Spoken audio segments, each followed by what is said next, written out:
Namo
Namah Asmanam Sri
और वो प्रश्न ये उठ रहा है, एक क्षुल्लक ही महाराज आए थे और प्रवचन तो हमने बड़े बड़े संतों के सुने, अभी महाराज के तरह नक्षत्रमा सुबह होगा भी सुना, लेकिन ध्यान रखना अपने जीवन के अंदर में आचार्य कहते हैं कि ज्ञान में कोई छोटा बड़ा नहीं होता।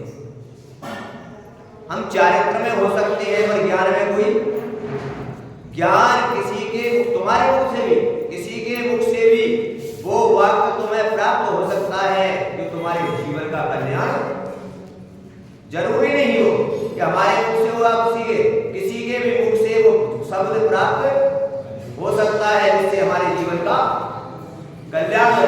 इसीलिए आचार्यों ने कहा कि जब जब भगवान की देशना, जब जब भगवान की वाणी किसी के मुख से सुनने मिल जाए तो जरूर ग्रहण कर लेना।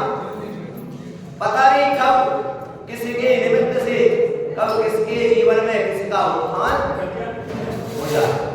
पुजारी का आवाज लगता है, अपनी क्रिया शांति से कर। बंधुओं, इस समूह शरण है और समूह शरण के अंदर में आपको विदित है कि भगवान के पाद धूल में, समूह शरण में जाकर हम सम्यक दर्शन की प्राप्ति करते हैं। समूह शरण में, पाद धूल में भगवान की देशना सुन के संप्रक्त की प्राप्ति होती है और भगवान के पाद धूल में ही तीर्थंकर प्रकृति का अविचार, अब हम चिंतन कर सकते हैं, सोच सकते हैं। अब आप समूह शरण में गए होंगे सभी लोग, समूह शरण में गए होंगे सभी लोग, और समूह शरण में जाने के बाद आपको विदित है क्या किया तुम लोगों ने? अपन सभी समूह शरण में तो क्या किया अपन ने? भगवान की यहाँ देशना खुलती है तो कितनी कौन सी भूमि में बैठते हैं? अष्टम में। और वहां पर अपन लोग समूह शरण में गए तो अपन ने क्या किया? वहां जाकर क्या पहली भूमि में गए और पहली भूमि के अंदर में पूरे मंदिरों में हमने दर्शन किए, दूसरी में गए वहां पर सुंदरता को देखा, बढ़िया बढ़िया वहां पर मंदिर जिनाले देखे और वहां पर जाकर हम उसी में लगे रहे। उस समय भी उन भूमियों में, क्रियाओं में उलझे रहे हम, उस समय भी हम भगवान की रामदेशना घूमे थी, वहां तक नहीं पहुंचे और जैसे कि तैसे लौटकर आज भी क्या कर रहे हैं? जो समय समूषण में कर रहे थे आज भी हम वही कर रहे हैं। और भगवान की देवदेशना उस समय भी नहीं सुन पाए और जब तक आप वहां तक पहुंचे तब तक भगवान की देशना वहां पर खिल चुकी और हम जैसे गए वैसे लौटकर चले आए। तो अनादिकाल से लेकर वो भगवान की देशना, वो वास्तविक धर्म को हम प्राप्त नहीं कर पाए। अनादिकाल से क्रिया में लगे रहे, भगवान के समूषण में क्रिया में लगे रहे, लेकिन वास्तविक धर्म को प्राप्त नहीं कर पाए। इसलिए संसार का परिभ्रमण हमारा है तक रुका नहीं है।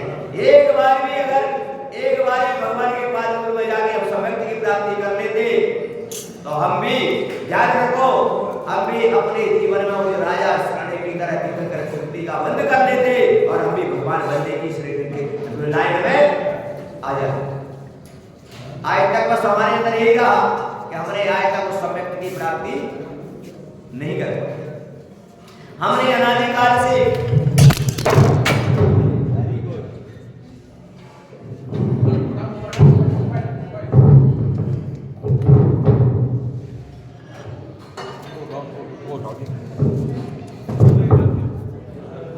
क्रियाएं भी हमने श्रेष्ठ की, पर मैं पूछना चाहता हूं आपसे कि हम मोक्ष क्यों नहीं गए? सभी ने प्राप्त किया, मोक्ष क्यों नहीं गए हम? क्योंकि सम्यक दर्शन का अभाव रहा। किसका? और सम्यक दर्शन के बगैर ज्ञान और क्रिया से मोक्ष की प्राप्ति संभव नहीं। इसलिए आपसे मैं निवेदन कर रहा हूं कि आपसे कह रहा हूं, आचार्य भगवान, आपको एक बात बता देता हूं। आज जो महान आचार्य हैं विद्यासागर महाराज, उनका स्वास्थ्य आज इस स्थिति में चल रहा है। उनका आप एक बात बता देता हूं, उन्होंने कितनी अच्छी बात कही। एक बार आप लोग भी ध्यान से इस बात को सुनना, हो सकता है तुम्हारे अंदर परिवर्तन आ जाए। हो सकता है इतने बड़े संत की उस बात को सुनकर तुम्हारे जीवन में परिवर्तन आ जाए और तुम भी सम्यक्त को प्राप्त हो जाए। तो आप सुनने, अरे भाई यत्नाचार पूर्वक क्रिया करना है। तो आपको बात बता देता हूं, एक व्यक्ति बुंदेलखंड का, एक व्यक्ति सागर के पास, एक गांव का एक व्यक्ति महाराज के पास गया और आचार्य विद्यासागर के चरणों में पहुंचकर उसने देखा कि महाराज अकेले बैठे हैं, तो उसने एक प्रश्न पूछा। आपके अंदर भी ये प्रश्न घुस जाना चाहिए, तुम्हारे दिमाग में भी ये प्रश्न घुस जाना चाहिए। और उसने प्रश्न किया, आचार्य महाराज से कहा, क्या मेरा ऐसा कभी पुण्य आएगा कि मैं आपको हार दे सकूं? क्या प्रश्न किया? मैं आपको हार दे सकूं? आप अच्छे सुने मेरी बात को, सारी क्रियाएं छोड़ देना जरा, क्योंकि ये एक शब्द हो सकता है तुम्हारे जीवन को परिवर्तित कर दे। और बंधुओं, उस व्यक्ति ने जैसे प्रश्न किया तो महाराज ने उससे कहा, हार तो तू दे सकता है, लेकिन कब दे सकता है? तो आप भी ध्यान रखना, कब आप अपने जीवन में सम्यक्त को प्राप्त कर सकते हो, वो बात को सुन लें आप। और उन महान आचार्य कि तुम अगर सच्चे भक्त हो तो आप उनकी बात को जरूर ग्रहण करें। बंधुओं, उन्होंने कहा उस व्यक्ति से कि जिस दिन तेरे नगर के अंदर कोई भी पिच्छीधारी साधु आ जाए और तू उनका उपदेश और उनको हार, उनकी छवि में विद्यासागर अगर दिखता है तुझे, क्या उनको विद्यासागर मान के हार देता है तो तू मुझे हार दे सकता है, अन्यथा नहीं दे सकता। उन्होंने कहा, तू सिर्फ ये सोचता रहेगा मैं विद्यासागर को हार दूं, कभी नहीं दे सकता, क्योंकि तेरे अंदर सम्यक की प्राप्ति नहीं होगी। और सभी संतों में तो ये सभी संतों के अंदर जब विद्यासागर की छवि नजर आने लगी, सभी संतों को समान समझने लगेगा, तब जाकर तू मुझे हार। अब विचार, इतने महान संत जिन्होंने उस व्यक्ति को कहा और वो व्यक्ति की समझ में आ गया और वो व्यक्ति मेरे पास आकर बोला, तो उस दिन से महाराज मैं सभी संतों की देशना सुनता हूँ, सभी का हार लगाता हूँ, सभी को हार देता हूँ। और मैंने जब ये क्रिया की तो दूसरे तीसरे दिन चौथे दिन ही मेरे आचार्य श्री का हार। विचार करो थोड़ा सा, आप लोग क्या धर्म कर रहे हो? क्या धर्म कर रहे हैं हम लोग? हमने भगवंतों को बांट लिया, संतों को बांट लिया, पंथों को बांट लिया। क्या धर्म है हमारे पास? क्या सम्यक दर्शन की यही परिभाषा है? समीचीन धर्म सम्यक दर्शन होता है। सम्यक दृष्टि समदृष्टि होता है, जिसकी दृष्टि में कोई भेदभाव, उसे कहते हैं क्या? सम्यक दृष्टि। ऐसे सम्यक का उपदेश जब तुम्हारे महान आचार्य दे रहे हैं, तुम उनके उपासक अगर हो तो उनकी वाणी को उतार के अपनी दृष्टि को समीचीन बना लो। और समीचीन दृष्टि बनाकर ना किसी मंदिर में, ना किसी भगवान में, ना किसी संत में कभी क्या मत करना, भेदभाव मत करना। कोई छोटा कोई बड़ा नहीं होता, संत तो संत होता है। बंधुओं, तब जाकर ऐसी सम्यक की प्राप्ति जब कर लोगे, तब जाके तुम्हारे जीवन में वो धर्म तुम्हारा उस जीवन का कल्याण का आधार बनेगा। अभी हम धर्म कहते तो है धर्म, पर धर्म हम जानते, यहां पर आप सभी ज्ञानी जीव हैं, मैं तो खैर क्या बताऊंगा आपको, लेकिन फिर भी मुझे आचार्यों की आज्ञा है कि आप मेरे 6 आवश्यक कर्तव्य में एक धर्म उपदेश आता है, इसलिए मैं आपको क्या दे रहा हूं? मुझे उपदेश करने का शौक नहीं है, लेकिन मेरी क्रिया मेरे कर्तव्य में आता है कि धर्म उपदेश। और जब तक कर्तव्य नहीं करते हैं तब तक भोजन करने का भी अधिकार बोलो है क्या? बगैर कर्तव्य के भोजन करने का। आप यहां पर सभी लोग बैठे हो, अब विचार करना। दूसरा उदाहरण आपको विदित है कि भगवान महावीर स्वामी का समूह आया तो राजा श्रीनिक जैसे समूह में पहुंचता है और पहुंचकर क्या करता है वहां पर, अब बताना आप लोग से। समूह शरण में पहुंचता है। आप जिस प्रकार समूह शरण में आए हो तो आप अपने घर से कुछ ना कुछ लेकर आते हो कि नहीं भगवान को? कोई बादाम, कोई लौंग, कोई द्रव्य, कोई चावल लेकर आते हो कि खाली हाथ आते हो? बताओ। अगर खाली हाथ आते हो तो आइए नियम ले लेना कि भगवान के समूह शरण में कभी खाली हाथ जाया जाता है क्या? बोलो, नहीं जाया जाता ना। तो आज के बाद ध्यान रखना, जब भी घर से आते हो तो अपने हाथ में द्रव्य लेकर आना चाहिए।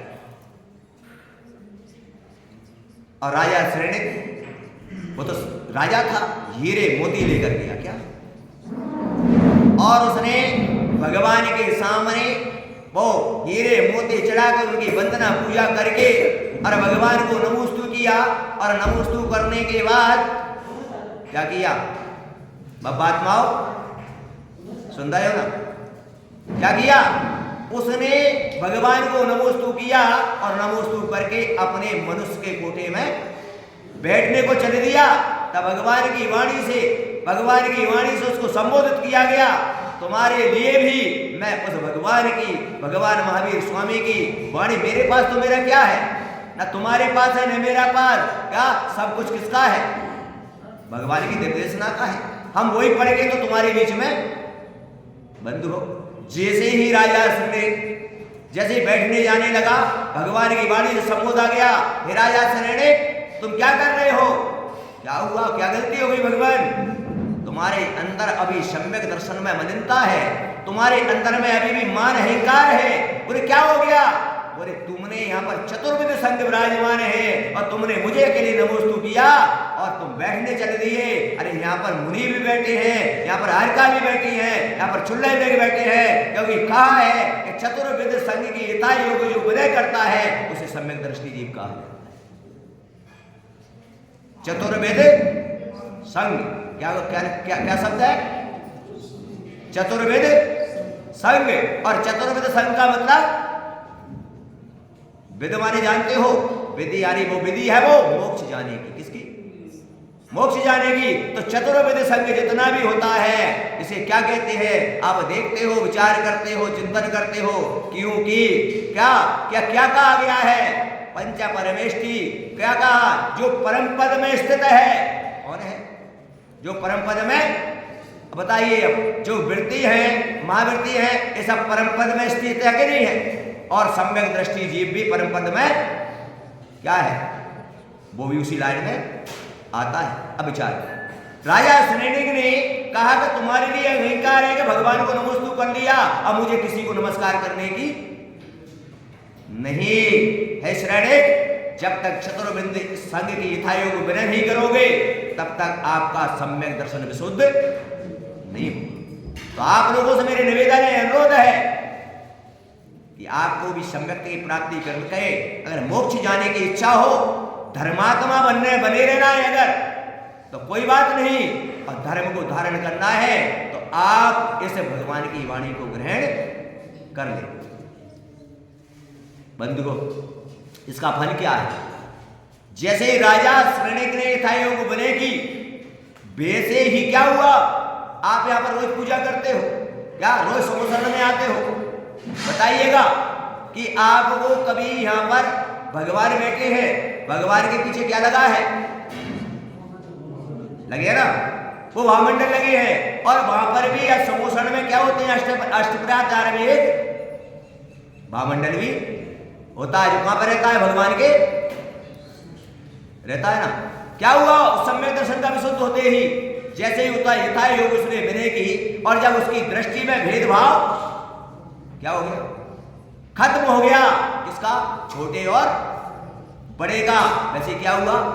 भावमंडल में उसको अपने भव नजर आ गए। और जब भव नजर आए तो उसको दिखा कि आगे मुझे नरक की यात्रा करना है। कहां पर देखा वो? भगवान के। आज भी मैं गारंटी दे रहा हूं, आज भी अगर तुम सम्यक दृष्टि बन जाओ तो आज भी तुम्हारे लिए यहां पर अपने भव नजर आ सकते हैं। और भव नजर आ जाओ तो राजा श्रेणिक की तरह आप भी अपने भव को सुधार सकते हो। लेकिन बंधुओं, हम आते हैं और यहां पर क्रिया करके चले जाते हैं, पर ऐसा कभी विचार नहीं किया। और जब राजा शरण को दिखा कि मुझे कौन से नरक जाना है, कौन सी नरक आयु को बंद किया, 7वीं नरक का, कौन सा? लेकिन यहां पर ध्यान रखो। और उसको जब देखा, भगवान से बोला, भगवान मुझे बचा लो, ऐसे नरक को दुखों को मैं कब तक भोगूंगा। तब भगवान महावीर स्वामी कहते हैं, हे राजा शरणिक, हे राजा शरणिक, मैं तुझे नहीं बचा सकता। राजा शरणिक, आप तो भगवान हो, आपको क्या दिक्कत है मुझे बचाने? मुझे बचाने में क्या दिक्कत है?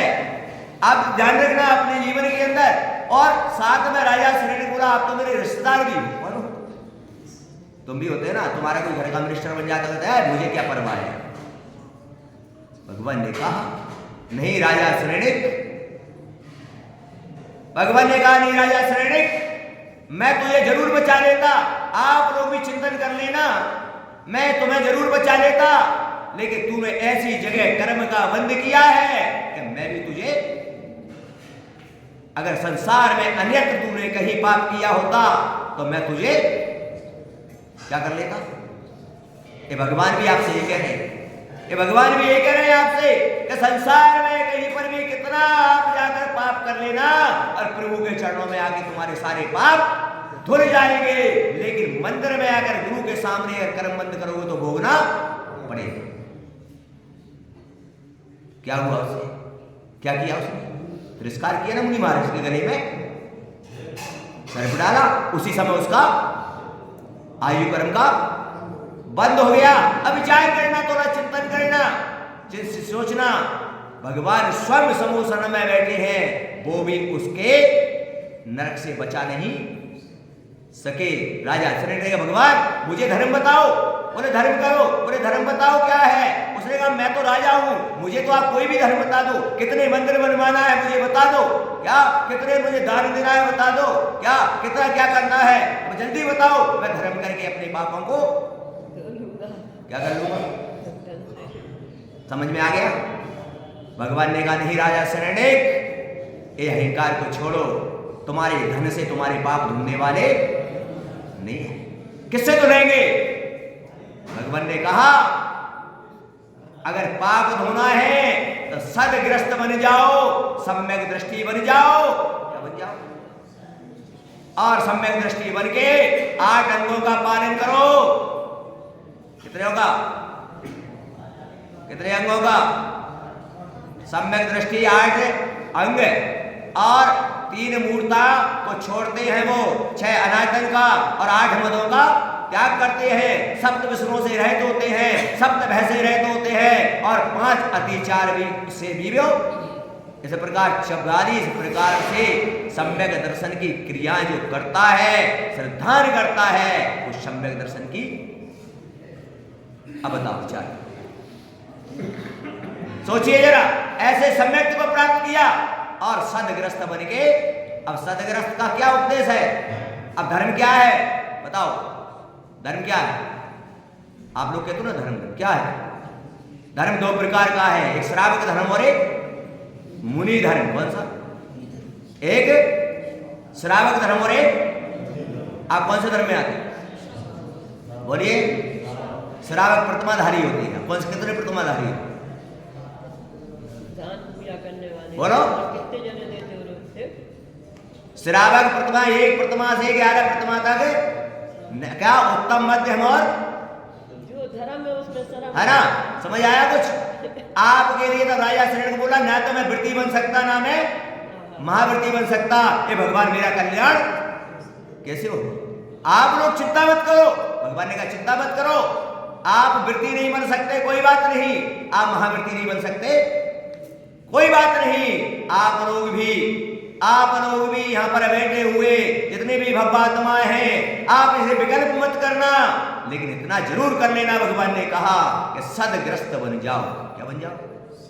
कौन से ग्रस्त? आप कौन से ग्रस्त हो? अभी भोगी ग्रस्त हो। कौन से ग्रस्त? भोगी ग्रस्त होगी। सदग्रस्त का उपदेश दिया और सदग्रस्त के लिए कहा कि अष्टमूल गुणों को धारण करो। पहले क्या करो? अष्टमूल गुणों को धारण करो, सप्त विष्णुओं से रहित रहो, क्या अपने जीवन में छान कर पानी पियो, रात्रि भोजन का त्याग करो और नित्य देव दर्शन करो। क्या करो? और अपने ग्रस्त जीवन में, सतग्रस्त जीवन में रहकर शुद्ध भोजन करो। क्या करो? शुद्ध भोजन करो और अपने 6 आवश्यक कर्तव्य का क्या करो? पालन करो। बस इतना उपदेश दिया। ऐसा सदग्रस्त अगर तू बन गया और सम्यक दृष्टि बन गया तो तेरे जीवन का क्या हो जाए? आप लोगों से भी मैं यही निवेदन कर रहा हूं, जब राजा श्रेणिक कल्याण कर सकता है तो तुम भी कल्याण। लेकिन बस अंतर इतना है कि उसने ऐसे सम्यक्त को धारण किया और अपन लोगों में अंतर यह है कि हमारी जो दृष्टि है वो दृष्टि के अंदर में अनेक रंग हैं, अनेक प्रकार के वो हैं, लेकिन जिसकी दृष्टि एक हो जाए उसकी सृष्टि बदलने में ज्यादा समय लगता है। क्या बोलो? और राजा श्रेणिक ने कहा ठीक है भगवान, अब बताइए 6 आवश्यक कर्तव्य कितने? 6 आवश्यक कर्तव्य आपको सबको पता है, आपने लाखों बार सुना होगा, लाखों बार पढ़ा है। देव पूजा, गुरु उपासना, स्वाध्याय, संयम और तप और दान। गृहस्थ नाम क्या? गृहस्थ वाले के लिए रोज करना है, दिने दिने। कब करना है? दिने दिने। अब विचार कर लो। आचार्य कुंद स्वामी ने विद्यासार ग्रंथ में लिख दिया कि तुम्हारा धर्म क्या है? तो उन्होंने लिखा कर्तव्यमेव धर्मः, कर्तव्य ही हमारा धर्म है। अब कर्तव्य क्या है? तो उन्होंने लिख दिया नीचे, श्रावक के लिए धर्म की परिभाषा दे दी, दानम पूजा मोक्षम श्रावक धर्मम। श्रावक का धर्म क्या है? दान करना और पूजा करना। सम्यक दृष्टि श्रावक रोज शुद्ध भोजन बनाता है और चतुर्विध संघ के लिए क्या रोज आहार दान देता है और अष्टद्रव्य से भगवान की पूजा करता है, तब जाके वो परंपरा से मोक्ष का अधिकारी बनता है।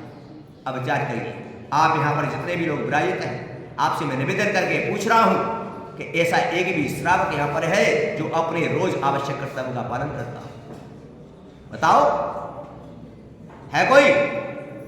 नहीं है ना। और देखिए आचार्य ने कैसी अच्छी व्यवस्था की कि 6 आवश्यक कर्तव्य तुम्हारे हैं और 6 ही आवश्यक कर्तव्य साधु के। कितने? साधु के भी कितने हैं? 6 ही है। उनके मूल गुण में पढ़ लो, 6 आवश्यक कर्तव्य आते हैं। कितने आते हैं? प्रत्येक संत आज भी अपने आवश्यक कर्तव्य का पालन करता है। आप उठा के पढ़ सकते हो, स्तुति, वंदना, प्रतिक्रमण, सामाम, धर्मोपदेश, क्या सारे कर्तव्य प्रत्येक संत करता है। लेकिन एक भी श्रावक मुझे बता दो रोज अपने आवश्यक कर्तव्य का पालन करता हो? बोलो।